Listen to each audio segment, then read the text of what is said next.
ഇപ്പോൾ വരുന്ന ഒരു വാർത്തയിലേക്ക്. ബംഗളൂരുവിൽ മലയാളി വിദ്യാർത്ഥിനിയെ ബലാത്സംഗം ചെയ്തതായി പരാതി. സോളദേവനഹള്ളിയിലാണ് സംഭവത്തിൽ ഹോസ്റ്റൽ ഉടമ അഷ്റഫ് അറസ്റ്റിൽ. കൂടുതൽ വിവരങ്ങളുമായി ഖിലാഫ് അഹമ്മദ് ചേരുകയാണ് ന്യൂസ് ഡെസ്കിൽ നിന്ന്. ഖിലാഫ്, എന്താണ് കേസിന്റെ വിശദാംശങ്ങൾ? രജീഷ്, ഇന്നലെ രാവിലെയാണ് പെൺകുട്ടി പരാതി നൽകിയത്. ബംഗളൂരുവിലെ സ്വകാര്യ കോളേജിൽ പഠിക്കുന്ന ബിരുദ വിദ്യാർത്ഥിയാണ് പരാതി നൽകിയത്. താൻ താമസിക്കുന്ന ഹോസ്റ്റൽ ഉടമയാണ് തന്നെ പീഡിപ്പിച്ചത് എന്നാണ് പരാതിയിൽ പറയുന്നത്. ഹോസ്റ്റൽ ഉടമയായ അഷ്റഫിനെ ഇപ്പോൾ പോലീസ് അറസ്റ്റ് ചെയ്തിട്ടുണ്ട്.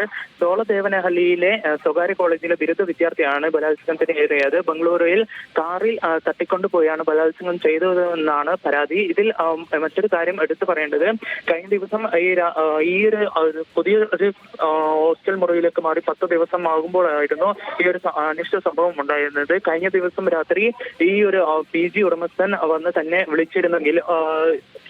സമീപിച്ചിരുന്നെങ്കിലും എന്നാൽ താൻ പോകാത്തതിനെ തുടർന്ന് തന്നെ ബലമായി കാറിൽ തട്ടിക്കൊണ്ടുപോയി ബലാത്സംഗത്തിന് ഇരയാക്കിയെന്നാണ് ഇപ്പോൾ പരാതി നൽകിയിരിക്കുന്നത്. ഇന്നലെ രാവിലെയാണ് പരാതി നൽകിയത്. ഇപ്പോൾ പെൺകുട്ടി ചികിത്സയിൽ തുടരുകയാണ്. എന്തായാലും ഈ ഒരു പെൺകുട്ടിയുടെ പരാതിയിൽ സോളദേവനഹള്ളിയിലെ പോലീസ് കേസെടുത്ത് FIR രജിസ്റ്റർ ചെയ്ത് ഇപ്പോൾ ഹോസ്റ്റൽ ഉടമ അഷ്റഫിനെ ഇപ്പോൾ അറസ്റ്റ് ചെയ്തിട്ടുണ്ട്. രുചീഷ്.